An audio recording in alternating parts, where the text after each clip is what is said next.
Assalamualaikum warahmatullahi wabarakatuh. Anak-anakku mahasiswa pendidikan kimia semester 4 Universitas Muhammadiyah Semarang yang saya cintai. Kali ini kita masih diskusi terkait mata kuliah Entrepreneurship Kimia Lanjut. Topik akan kita angkat hari ini adalah label produk. Label produk, hal ini menjadi suatu keharusan, tuntutan, untuk apa? Untuk membawa citra bisnis itu menjadi baik. Membangun sebuah citra, yakni dengan penampilan yang tidak membohongi pelanggan, baik segi kualitas maupun kuantitasnya. Hal ini telah disampaikan dalam surat Al-Ahzab ayat 21. A'udzu billahi minasyaitonir rajim. Laqad kana lakum fi Rasulillahi uswatun hasanatul liman kana yarjullaha wal yawmal akhirah wa dzakarallaha katsira. Sesungguhnya telah ada pada diri Rasulullah itu suri teladan yang baik bagimu, yaitu bagi orang yang mengharap rahmat Allah dan kedatangan hari kiamat, dan dia banyak menyebut Allah, asma Allah. Jadi akhlak itu suatu kewajiban dalam apa saja, termasuk di dalam kita itu membuat pencitraan agar baik, maka akhlak itu menjadi yang utama dan pertama. Termasuk dalam kita berbisnis, maka citra itu yang akan kita tampilkan dalam beragam bentuk, apakah itu dalam label, merek, dan sebagainya, maka citra ini, pencitraan yang baik ini menjadi suatu keharusan. Masih dalam topik subtopik membangun citra. Membangun citra yang rahmatan lil alamin, yang mendapat ridha Allah Subhanahu wa taala, itu tentu akan berdimensi dua, yakni berdimensi ukhrawi juga berdimensi duniawi. Ketika kita berdimensi ukhrawi, otomatis kita akan bicara pula terkait dengan dimensi duniawi. Berdimensi vertikal, hablum minanas dan juga hablum minallah dan hablum minanas. Dan hal ini tertuang dalam surat Al-Baqarah ayat 216. Kutiba alaikumul qitalu wa huwa kurhul lakum wa asa an takrahu syai'an wa huwa khairul lakum wa asa an tuhibbu syai'an wa huwa syarrul lakum wallahu ya'lamu wa antum la ta'lamun. Boleh jadi kamu membenci sesuatu padahal ia amat baik bagimu, dan boleh jadi pula kamu menyukai sesuatu padahal ia amat buruk bagimu. Allah mengetahui sedang kamu tidak mengetahui. Artinya di sini penilaian baik dan buruk pada orang itu tentu menurut kita itu belum tentu itu adalah baik oleh Allah. Artinya bahwa di sini kita harus selalu menuju bahwa apa yang kita lakukan itu adalah berdimensi ukhrawi dan juga berdimensi duniawi. Karena apa? Karena ujung kegiatan apa saja itu adalah untuk mendapatkan ridho dari Allah. Nah, itu kalau kita mengarah ke sana, maka membangun citra dalam suatu bisnis itu otomatis akan kita dapatkan. Nah, ini beberapa dasar hukum terkait dengan label. Yang pertama adalah Undang-Undang Nomor 7 Tahun 96 tentang pangan, Undang-Undang Nomor 8 Tahun 99 tentang perlindungan konsumen, Peraturan Pemerintah Nomor 69 Tahun 99 tentang label dan iklan pangan, Peraturan Badan Pengawasan Obat dan Makanan Nomor 31 Tahun 18 tentang label pangan olahan. Pengertian label. Label adalah setiap keterangan mengenai barang yang berbentuk gambar, jadi bisa gambar, bisa tulisan atau kombinasi keduanya, atau bentuk bentuk yang lainnya yang memuat informasi tentang barang dan keterangan pelaku usaha, serta informasi lainnya sesuai dengan ketentuan peraturan undang-undang yang berlaku yang disertakan pada barang, bisa itu dimasukkan ke dalamnya atau ditempelkan pada atau bagian kemasan barangnya. Ini tertuang dalam Permendak nomor 22 tahun 2010. Label pangan adalah setiap keterangan mengenai pangan yang berbentuk gambar, bisa tulisan atau kombinasi keduanya, atau bentuk yang lainnya disertakan pada pangan. Bisa itu dimasukkan ke dalam pangan, ditempelkan atau bagian dari kemasan itu sendiri. Pengertian label menurut KBBI, sepotong kertas, bisa kain, logam, kayu, dan sebagainya, yang ditempelkan pada barang yang menjelaskan tentang nama barang, nama pemilik, tujuan, alamat, dan sebagainya. Yang kedua, label juga bisa dikatakan etiket atau merek dagang. Yang ketiga, label juga petunjuk singkat tentang zat yang terkandung dalam obat dan sebagainya. Yang keempat, petunjuk kelas kata, sumber kata, dan sebagainya dalam kamus. Kemudian yang kelima, catatan analis pengujian mutu, fisik, fisiologis, dan genetik dari benih dan sebagainya. Jadi ini adalah menurut pengertian label menurut KBBI, Kamus Besar Bahasa Indonesia. Fungsi label: 1. Mengidentifikasi produk atau merek guna membedakan dari produk pesaing, misalnya nama Sunkist dicap jeruk. 2. Menjelaskan kelas produk, siapa pembuatnya, di mana dibuatnya, kapan dibuatnya, apa isinya, bagaimana menggunakannya, serta bagaimana penggunaan yang aman.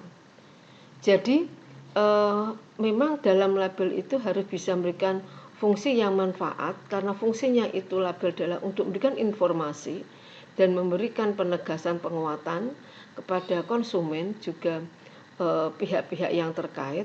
Maka di situ harus lengkap isinya. Berarti di situ siapa pembuatnya, di mana, kapan, isinya apa, bagaimana cara menggunakannya, itu harus lengkap. Yang ketiga, mempromosikan produk melalui gambar-gambar yang menarik. Nah, itulah sebabnya maka label itu kita setting, kita desain yang menarik. Bahkan cukup banyak pula beberapa orang ketika mau membuat suatu produksi, maka label itu digagas dibuat sejak awal, karena itu bagian dari marketing, sehingga orang yang mau membeli itu bisa tertarik, bisa memberikan suatu pemahaman, dan tidak merugikan konsumen.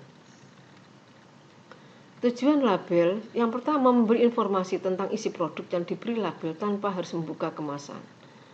Jadi maka begitu seseorang itu akan membeli suatu produk, maka yang pertama adalah dia pegang dulu kemasannya, kemudian dicek labelnya.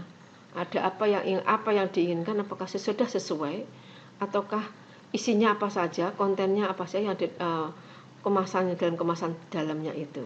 Yang kedua, berfungsi sebagai sarana komunikasi produsen kepada konsumen tentang hal-hal yang perlu diketahui oleh konsumen tentang produk tersebut, terutama hal-hal yang kasat mata atau tak diketahui secara fisik. Jadi tidak semua konsumen itu paham tentang label, makna dan tujuan dari label ini. Maka dengan edukasi, maka fungsi label itu sebagai sarana komunikasi dari produsen kepada konsumen. Dengan demikian konsumen paham apa yang dimaui, yang diharapkan, yang menjadi goalnya dari produk tersebut dari produsen, dan kemudian apa yang harus dipahami oleh konsumen. Yang ketiga, memberi petunjuk yang tepat pada konsumen hingga diperoleh fungsi produk yang optimum. Sehingga pada saat tertentu konsumen bisa saja dia itu komplain kepada produsen karena apa, tidak sesuai misalnya. Nah, ini menjadi kritis. Konsumen yang kritis tentu dia akan jeli untuk melihat itu. Nah, kalau karena fungsi sebagai memberi petunjuk yang tepat, maka tidak ada suatu pembohongan, tidak ada manipulasi di dalam label yang ditulis, kata-kata, kalimat, isi yang ditulis di dalam label tersebut. Juga sebagai sarana periklanan bagi produsen.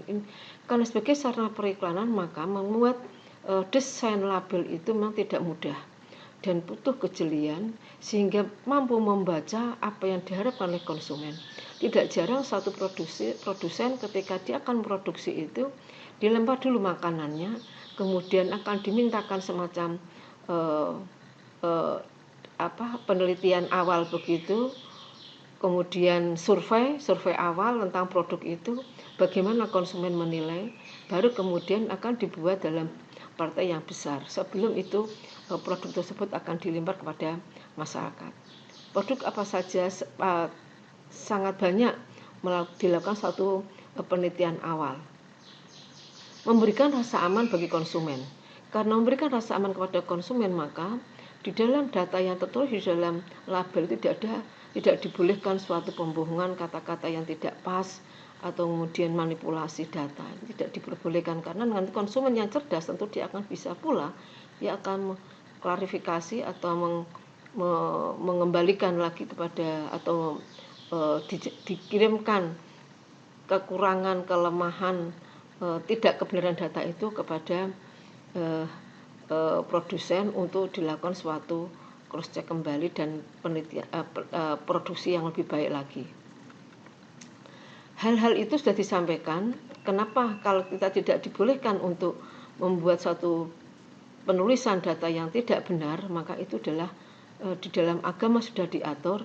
Itu sudah diatur dalam surat Asy-Syura ayat 181 dan Asy-Syu'ara ayat 181 sampai 183. A'udzubillahi minasyaitonir rajim. Auful kaila wala takunu minal mukhsirin wasinu bil qistasil mustaqim wala tabkhasun nasa asya'ahum wala ta'thaw fil ardi mufsidin. Sempurnakanlah takaran dan janganlah kamu termasuk orang-orang yang merugikan. Nah, sempurnakan takaran tidak berarti kita itu menimbang saja, tapi kata-kata yang tidak tepat yang disampaikan kepada pelanggan atau konsumen itu juga tidak menyempurnakan takaran, kan tidak sesuai data yang disampaikan dengan realita yang ada. Dan jangan kamu termasuk orang-orang yang merugikan. Nah, karena apa? Karena itu akan merugikan orang lain. Nah, karena merugikan orang lain, maka itu adalah bisa dikatakan itu adalah berdosa. Dan timbanglah dengan timbangan yang lurus. Nah, timbangan yang lurus itu termasuk kalau itu label, maka ya tadi saya sampaikan harus menyatakan yang benar, harus jujur, tidak boleh berbohong, tidak boleh membuat data agar konsumen itu tertarik, tapi realita di lapangan tidak benar misalnya. Dan janganlah kamu merugikan manusia pada hak-haknya. Dan janganlah kamu merajalela di muka bumi dengan membuat kerusakan. Kenapa? Kalau data bohong itu membuat kerusakan. Nah, ketika data bohong itu disampaikan kepada masyarakat, disampaikan dalam suatu produk pangan atau produk apa saja, dan ketika itu produk pangan, kemudian dikatakan bahwa produk ini mengandung ABCD, ternyata setelah dimakan seorang tidak ABCD, atau kadaluarsa, tidak dituliskan kadaluarsanya, sehingga konsumen tidak tahu kalau itu apakah sudah basi atau tidak. Nah, ini harus jujur, bahkan toko-toko pun kalau misalnya itu produk pangan itu sudah tidak sesuai, kadaluarsanya sudah habis misalnya, dan itu harus ditarik. Dan ini harus berani meskipun mungkin perusahaan itu rugi, karena banyak produknya yang dengan ditariknya itu sehingga dia mengalami kerugian. Hal itu adalah sebuah konsekuensi di dalam melakukan suatu bisnis, dan itu kebohongan, kejujuran itu di atas harus 100%. Tidak boleh meskipun hanya sedikit. Nah, jadi membuat kerusakan itu karena ketika itu dimakan orang lain yang kena dampaknya sehingga dia sakit, diare dan sebagainya. Bahkan ada beberapa makan kalau itu ditambahkan, tidak hanya itu, olah pangan pun ada yang sembrono ditambahkan dengan bahan-bahan yang tidak semestinya. Nah, ketika itu dimakan pada konsumen tentu akan berdampak pada tubuh. Meskipun sekarang belum, tapi dalam jangka panjang itu bisa berdampak. Nah, ini berdosa. Hal yang dilarang dalam surat Hud ayat 85, dan Syuaib berkata, hai kaumku, cukupkanlah takaran dan timbangan dengan adil, dan janganlah kamu merugikan manusia terhadap hak-hak mereka, dan janganlah kamu membuat kejahatan di muka bumi dengan membuat kerusakan. Jadi di sini sampaikan janganlah kamu merugikan manusia dan hak-hak mereka. Jadi ada hak-hak mereka, konsumen, yang harus kita pikirkan, kita perhatikan. Dalam surat An-Nisa ayat 29 disampaikan, ya ayyuhalladzina amanu la taqulu amwalakum bainakum bil batili illa an takuna tijaratan antaradim minkum wala taqtulu anfusakum innallaha kana bikum rahima. Hai orang-orang yang beriman, janganlah kamu saling memakan harta sesamamu dan dengan jalan yang batil, kecuali dengan jalan perniagaan yang berlaku dengan sukar sama sukar di antara kamu. Dan janganlah kamu membunuh dirimu, sungguhnya Allah adalah Maha Penyayang kepadamu. Jadi kalau orang itu berbuat curang, tidak jujur, maka sesungguhnya dia telah membunuh dirinya sendiri. Dan itu akan sepertinya dia itu merugikan orang lain. Tapi merugikan orang lain itu dampaknya juga akan merugikan dia sendiri. Satu saat namanya kebohongan pasti akan terbongkar dan akan terlihat orang. Dan dia akan dilihat oleh orang. Dan orang tentu ketika seseorang itu akan tahu, maka tentu akan, apalagi di era kemajuan medsos sekarang ini, maka komunikasi begitu gencar dan pesatnya sehingga satu berita itu akan mudah akan cepat sekali akan diketahui oleh khalayak ramai. Peraturan kewajiban mencantumkan dari lembaga konsumen. Jadi ini yang disampaikan oleh lembaga konsumen itu wajib untuk diikuti. Yang pertama adalah tanggal produksi dan tanggal kadaluarsa. Ini untuk menjelaskan kesegaran produk. Kemudian yang kedua, harga per unit untuk menunjukkan biaya produk dalam unit pengukuran standar. Yang ketiga, pelabelan tingkat mutu untuk menunjukkan tingkat mutu barang-barang konsumen tertentu. Ini mutunya seberapa? Mungkin dia mengatakan ini satu-satunya yang ada di Indonesia atau di mana, itu sah-sah saja. Atau dia yang pertama kali membuat misalnya. Tapi itu tidak boleh ketika hanya mengklaim saja, tapi memang itu betul didasarkan data bahwa dia adalah pembuat yang pertama kali misalnya. Pelabelan presentasi untuk menunjukkan persentase dari tiap unsur utama. Jadi di dalam persentase, pelabelan persentase untuk menunjukkan persentase dari setiap unsur utama. Jadi perlu disampaikan ada apa saja isinya, berapa kadarnya, berapa persen kadarnya. Ini penting. Dan itu ketika menetapkan persen, tentu perusahaan berdasarkan hasil penelitian atau hasil suatu penelitian yang memang dilakukan secara laboratorium. Dan tidak asal menyantumkan saja. Macam-macam label, ada label produk, label merek, label tingkat atau grade label, label deskriptif label atau mendaftar isi. Jadi di sini label produk bagian dari pengemasan sebuah produk yang mengandung informasi mengenai produk atau penjualan produk. Jadi di situ dalam label produk itu tujuannya adalah memberikan informasi mengenai produknya apa, yang dijual apa. Label merek adalah nama merek yang diletakkan pada pengemasan produk. Kemudian label tingkat mengidentifikasi mutu produk. Label ini bisa terdiri dari huruf, angka, atau metode lainnya yang menunjukkan tingkat kualitas dari produk itu sendiri. Jadi ini penting kalau produk ini produk yang berkualitas seperti apa dengan kelebihan di bidang apanya misalnya. Label deskripsi menggambarkan pemakaian dan mendaftar ciri-ciri produk yang lainnya. Pemberian label merupakan elemen produk yang sangat penting yang patut memperoleh perhatian seksama dengan tujuan untuk menarik para konsumen. Jadi memang orang goalnya adalah agar konsumen itu tertarik dan mau membeli.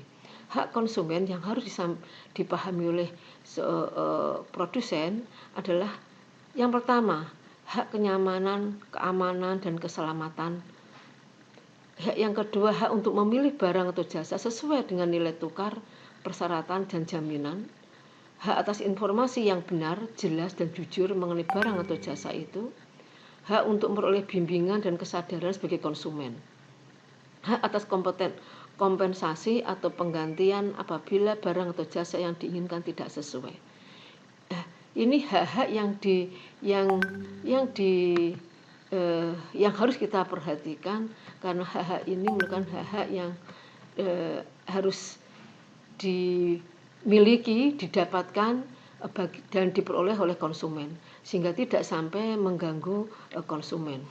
Dan termasuk pula memperoleh bimbingan dan kesadaran sebagai konsumen itu, sehingga perlu edukasi beberapa cara dan strategi metode yang itu memberikan suatu edukasi pada konsumen tentang hak-haknya, dan sehingga mereka itu paham di mana mereka harus menyampaikan dan di mana mereka harus melaporkan dan caranya bagaimana dan apa saja yang harus dilakukan bagi sebagai konsumen itu mereka paham. Demikian anakku semuanya, materi tentang label ini yang bisa saya sampaikan. Nah, sebelum ditutup, maka ada tugas yang harus kalian kerjakan, yakni buatlah mind mapping dan dari undang-undang dan peraturan berikut ini. Yang pertama adalah Undang-Undang Nomor 7 Tahun 96 tentang pangan, Undang-Undang Nomor 8 Tahun 99 tentang perlindungan konsumen, Undang-Undang Peraturan Pemerintah Nomor 69 Tahun 99 tentang label dan iklan pangan. Yang keempat, Peraturan Badan Pengawasan Obat dan Makanan Nomor 31 Tahun 2018 tentang label pangan olahan. Nah, silakan ini dibuat dalam bentuk mind mapping masing-masing saat sendiri-sendiri, sehingga Anda bisa paham melalui mind mapping, maka Anda akan bisa belajar kembali sewaktu-waktu dan paham masing-masing isinya. Karena ketika Anda membuat mind mapping, maka tentu Anda itu akan mengawalinya dengan membaca terlebih dahulu. Karena mind mapping itu yang dibuat adalah kata-kata kunci, sehingga selain Anda itu paham, ketika itu disampaikan kepada orang lain pun orang lain juga bisa memahami. Barangkali ke depan undang-undang semuanya ini bisa menjadi acuan saudara ketika saudara itu akan memberikan informasi kepada masyarakat sebagai edukasi konsumen. Demikian yang bisa saya sampaikan. Silakan tugas tersebut diupload di laman e-learning dalam satu file. Sekian, Assalamualaikum warahmatullahi wabarakatuh.